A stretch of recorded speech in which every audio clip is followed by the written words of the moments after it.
Welcome everyone to the Dreambuildrs podcast. I am thrilled for this episode because we'll discuss how you can live out your true self and move from merely successful to wonderfully fulfilled. Now, who doesn't want to feel like that? And I'm very delighted to introduce to you Mollie Eliasof. Now, Mollie is a private consultant who works with celebrities, professional athletes, government leaders, and CEOs. And she has 14 years of expertise as a psychotherapist. And now Mollie uses her knowledge to create radical transformation so her clients can unlock life's missing pieces while continuing to make a massive impact on the world. In addition to the More with Mollie podcast, her expert advice has been featured in NBC, Forbes, Thrive Global, and more. So Mollie, welcome to the Dreambuildrs podcast. Hello, thank you for having me. I'm so excited to be here.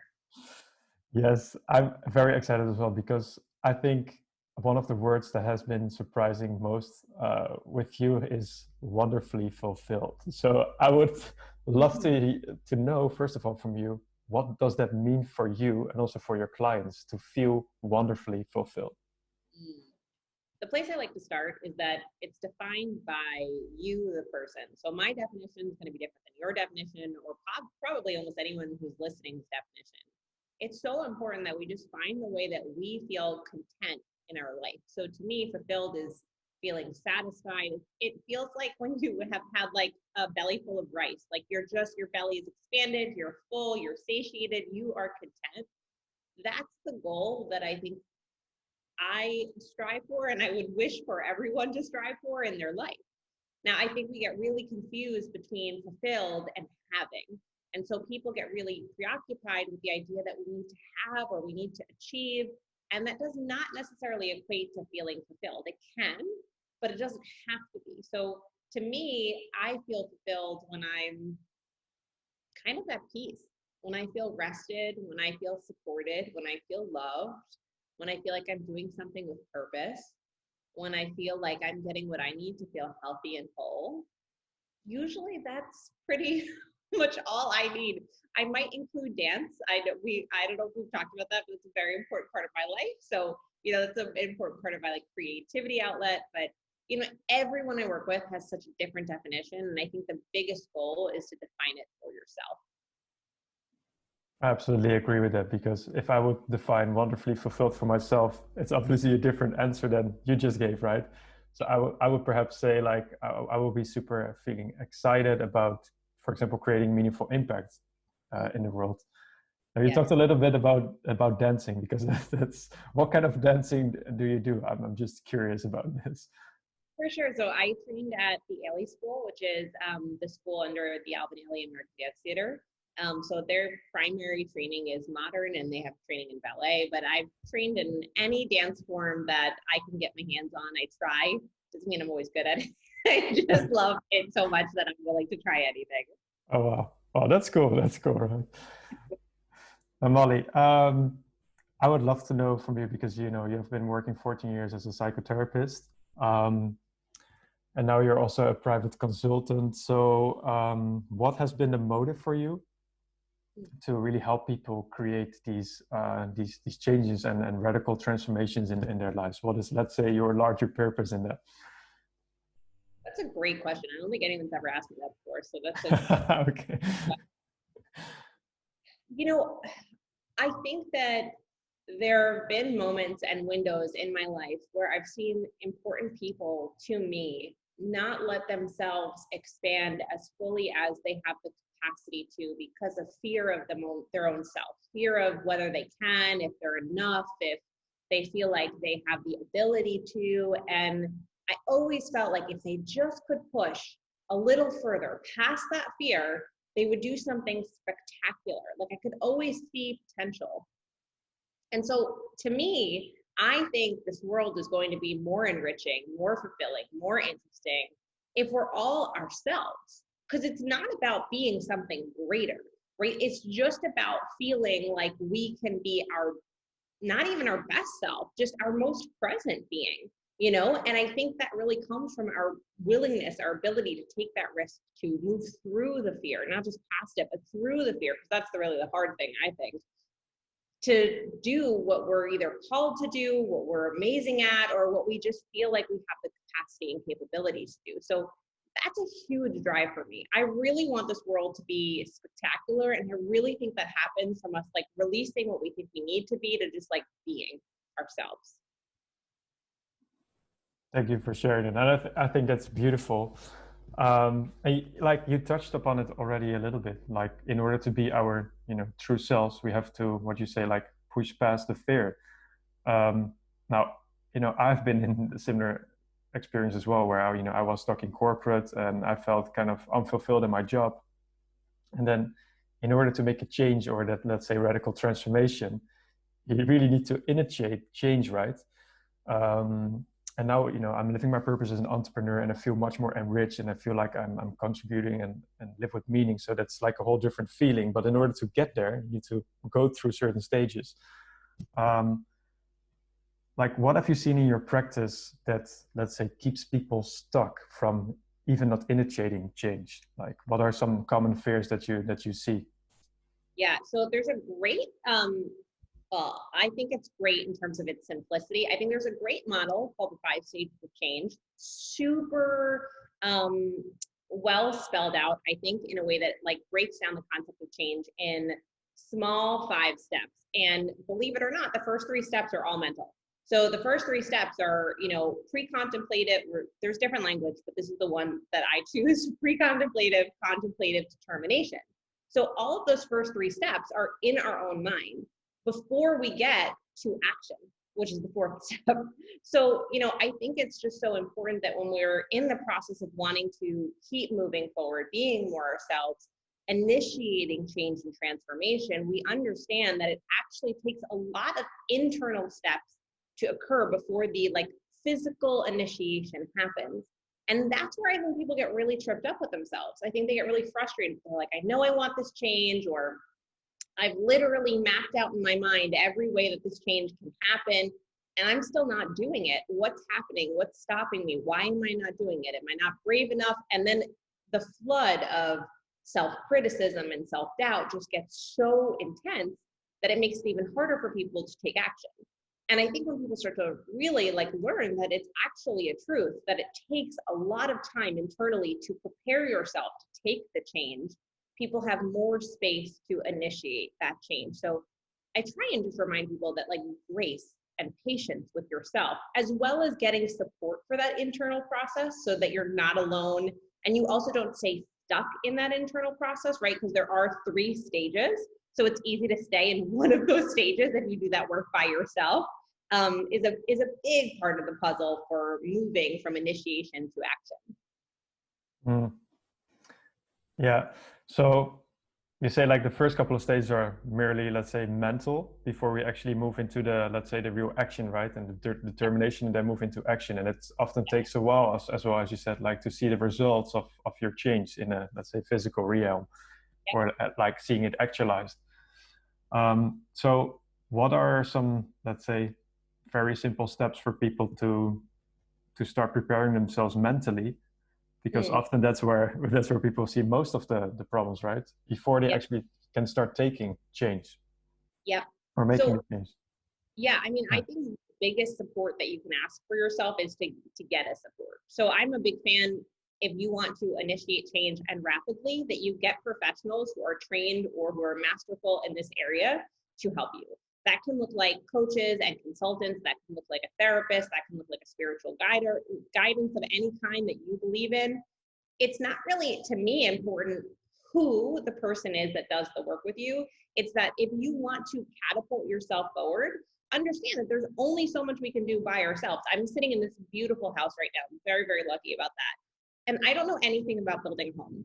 And so if I wanted to replicate this home, I would need a team of people who are highly trained in that if I wanted to do it fast. I probably could learn how to do some of it. It might take years of going back to school and then years of practicing and trial and error. But the way to catapult that progress is to hire a team who knows what they're doing and do it all the time. So I'm a big believer that when we want to make a change mentally and we're not sure where to go and how to do it, you can do all the learning you want on your own, and that can be extremely helpful. You can listen to podcasts and read blogs, read books. take courses, online classes with people who are professionals in this topic if you can't afford a direct service provider. But I really think if you want to make major change, you'll hire someone at least for a few months to get you going in the process. But outside of a support externally, which I think is really the key, I think it's just important to get an itinerary of what's going on in your mind in general. Really, where are you at with the process? Well, I have some resistance, and maybe you don't even have the language for that, or that's not how you're looking at it, but just write down how you're thinking about it. I want to make this change and I'm scared, or I've thought about making this change, but I realize that, my wife and kids wouldn't be behind it. Whatever it literally looks like in your mind, you want to record that, because that's going to at least give you a baseline of where you are right now. Yeah, thank you for sharing that. I think, external support has also been like a huge, like extreme helpful for me when I changed from corporate to being an entrepreneur, just to, to mentally prepare myself to ask yourself like, okay, yeah, what's holding me back, and how can I make those steps? And so by having a coach really make me clear of what the possibilities were that were out there. So that has been very, very helpful. Another thing that really helped me as well is to get clear on my purpose, so to get crystal clarity around my purpose, because that's a way that you can create that fire in your belly as well, and like the kind of thing that gets you excited when you wake up in the morning, right? The kind of reason for being. And so I would love to talk a little bit about life purpose and see what you think, how people can find their purpose. Like, what are some practical tips or ways to find their purpose? This is a good question, and I have a lot of feelings and thoughts with all of them. I'll try and give you a place to start. So I really, really, really think that the word purpose can get people tripped up. And anything that's going to like slow us down or stop us, I think is just not useful, and we should put to the side. It doesn't mean we shouldn't look at it and come back to it, but if we're trying to move forward and we're getting tripped up, we need to put the things that we have thought as concepts that would be helpful that aren't helping aside, because we have to find the path that works for us. So I think what happens when people think the word purpose is they get really overwhelmed, like, well, people who have purpose have this passion, intensity, clarity, and I don't have that, and I don't know what's going to make me feel that way. And then they hold themselves back from moving forward because they stay in the same place that they know and understand and feel comfortable in. So to me, it's kind of what I think you expressed it really well. What kind of gets you going?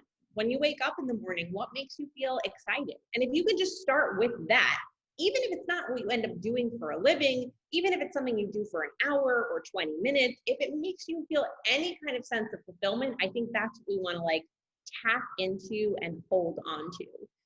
And the more we can think about how to grow that sensation in the rest of our day so we have more of it is kind of the goal and the way I look at it. So, if you get so much fulfillment from spending 20 minutes with your family in the morning, right? Just that like 20 minutes, no phone, no computer, you're just like playing and engaged, and your like heart is full. Well, then the question might be like, how do you expand that? It could be more time with your family. So having a business or something you do for a living that you have less hours, you have to do kind of direct service work or on the computer work, so you have more time with them. It might be thinking about getting involved in work that's related to family interaction, not just your family, but other families. Like, you'd really have to brainstorm, what is it for you? Is it just being with people? Is it being with your people? What makes you feel full? And then you want to expand from there. I think, to me, starting small rather than thinking of this grand concept of purpose can allow us to get closer actually to what drives us, because that's what I think about it. What's going to make me feel like I did something with my life and my legacy? Exactly.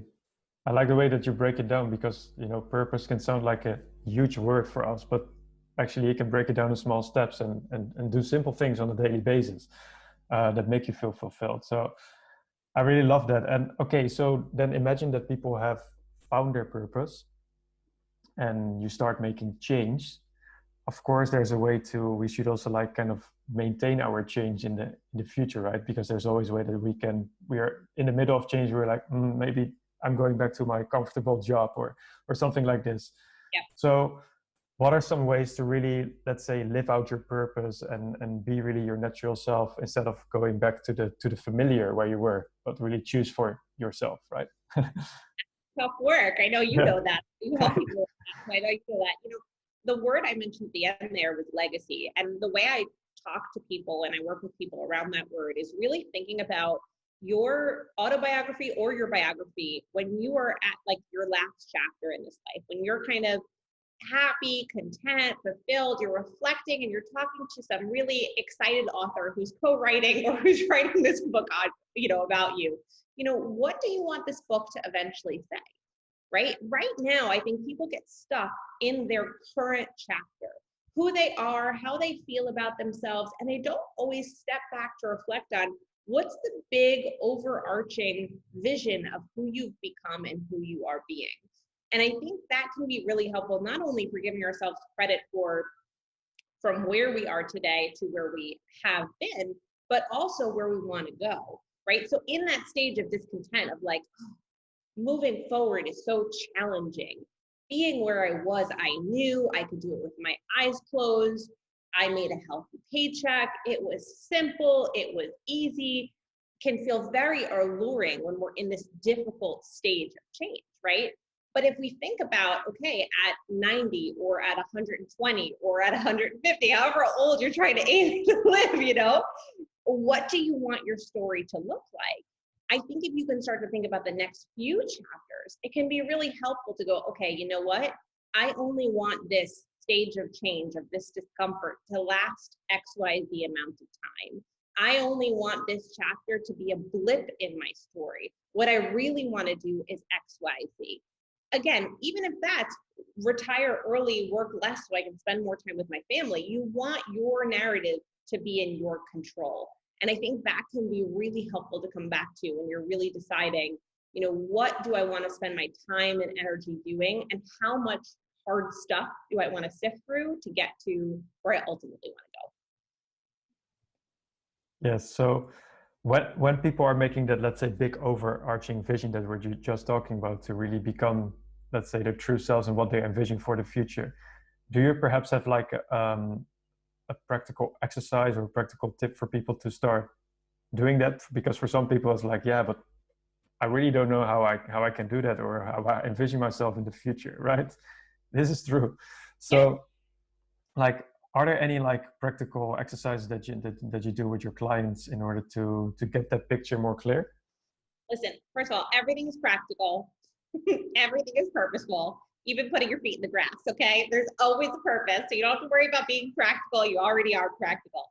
The second thing I would say is, yes, I have a lot of clients who I've worked with who either don't fantasize, don't like to fantasize, or feel uncomfortable fantasizing. And that's the word that I use when I talk about this vision, because I think it's fun and playful and exciting.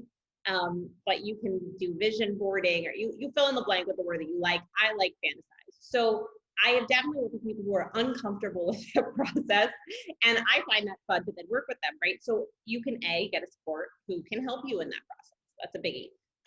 But if you want to try and start this process on your own, the way I like to get people to start to think is just a few years in advance. So, right, I was just talking maybe a few decades in advance, and maybe you're just like, I can't, my mind doesn't catapult like that.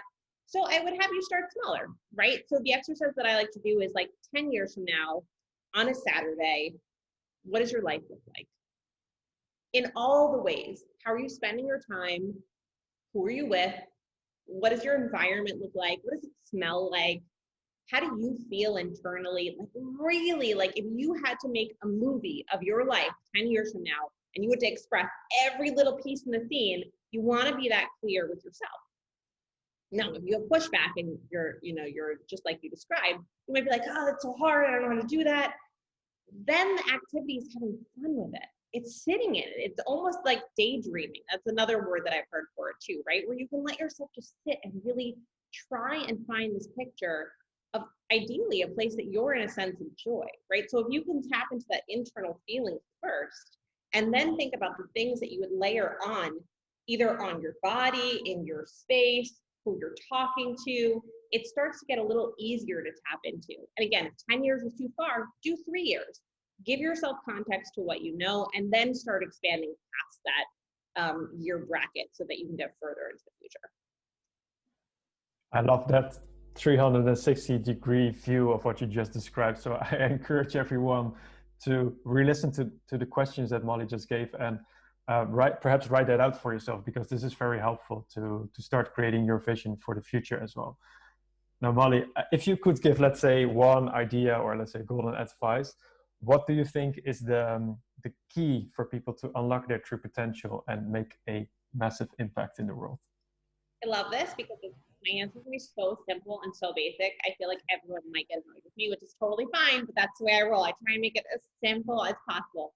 Anecdotally, for a second, I remember my 5th grade teacher, and I think a lot of people know this expression, taught us the KISS.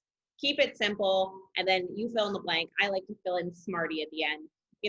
The concept was so helpful, right? Like, I was always a math geek. And so like thinking about least common denominator, like it was always really interesting to think about what do we like minimally need to feel content. So this is how I roll in all of what I say too. I think the key is to be yourself. That's it. And I think we overthink that and we don't understand what that means, or we try and be a version of ourselves we idealize, and we get really stuck in just that. I think the goal is to feel more and more just like us in all the ways, in what we put on our body, in the way that we talk, in the way that we gesticulate, and the content that we decide to engage in. One of the things that I hear a lot is that people feel trapped in small talk, right? This is something I think people talk about all the time. And I'm not a big believer in small talk. If you ever chat with me, I'm probably a little annoying if you like small talk, because I really just been talking about what interests us. And to me, talking about the weather, maybe for a few moments, is interesting. And then once it's not, I want to talk about something that is really engaging. And even that is an example of being true to ourselves. So you have to just know you, and that becomes the really deep process of discovery, of getting to know yourself, not just once, but an ongoing basis, because we are constantly evolving. And getting to know ourselves and then being true to that is just the key, just being ourselves. I love that. Now, when you say like knowing ourselves, I think this also has to do with like letting go of everything that perhaps we have been told or in the past, and letting go of our social and cultural conditioning, like taking off the mask and stopping to pretend to be someone that you're not. That is also very difficult for most people, and really becoming that authentic. So what are some steps that people can take to let go of that path and really start embracing your authentic self? I mean, I think you just expressed it really beautifully and eloquently. It is a very hard process.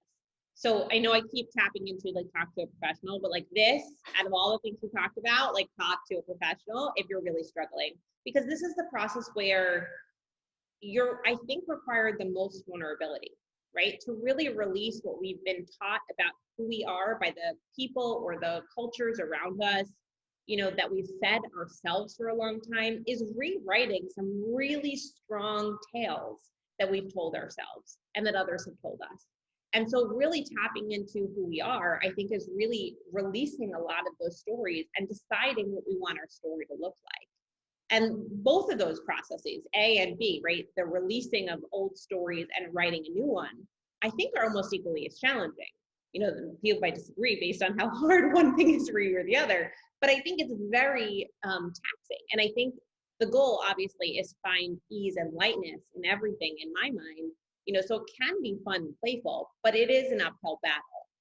So I think it's understanding that vulnerability is going to be a big part of the process, that you deserve a ton of support, and that it's absolutely possible and playful and in small steps. It does not need to feel this like you need to, I think people have this vision sometimes that you like go on a retreat for 2 months and you come back refreshed and renewed. No. This is a life journey, right? And you might be able to do a portion of that work like that, but you don't change everything about yourself in the course of moments. So giving yourself time and space to realize the transformation happens incrementally. So you just have to start in one corner of that mixture of story to get the clarity over time. Thank you so much for sharing that, Molly, because I know I think that's a very interesting point. Interesting and also simple point, because many people overlook it, that when you cannot just change overnight, right? Even when you go to an event or a workshop, or it's you who have to make the change, and it's a gradual transformation of you in time, so that we can keep evolving and growing. Yeah. Now, I would love to wrap up this conversation. So, is there anything else that you would love to share with the listeners today that they can take that they can use as a main takeaway? Yes. So one of my favorite ways to be, it's not maybe my favorite word, but is playful. I'm extremely playful in life and in my day to day, because I like to have a sense of lightness around us. We've gotten really nitty gritty into the, actualizing and making it happen, which is really concretely helpful. But I do think that if we're able to find like jest with ourselves, the whole process can feel more interesting and creative and like an experiment than this tedious task we need to take. And I think the more we make life a sense of curiosity and play, the more it's exciting to dive into rather than petrifying or nerve-wracking. Yeah, I couldn't agree more. Now that's a great answer, Molly. So please let us know what are the best places that people can find you and your work, if they would love to know more about you. For sure. Right now, the best way to reach me is on Instagram, believe it or not, at More with Mollie, Mollie. And if you direct message me, because I'm really monitoring all those messages myself, I can give you my direct email and then we can go further into dialogue. But that is the best way to contact me. I look forward to hearing from you, and let me know that you came from here so that I know who sent you. Awesome. I'll make sure that your social media handles will be dropped in the show notes below. And I would love to thank you for all your insight for this wonderful conversation that we just had. And I'm looking forward to talk to you soon, and hopefully see you anywhere around the world soon. Who knows? Thank you so much, Molly.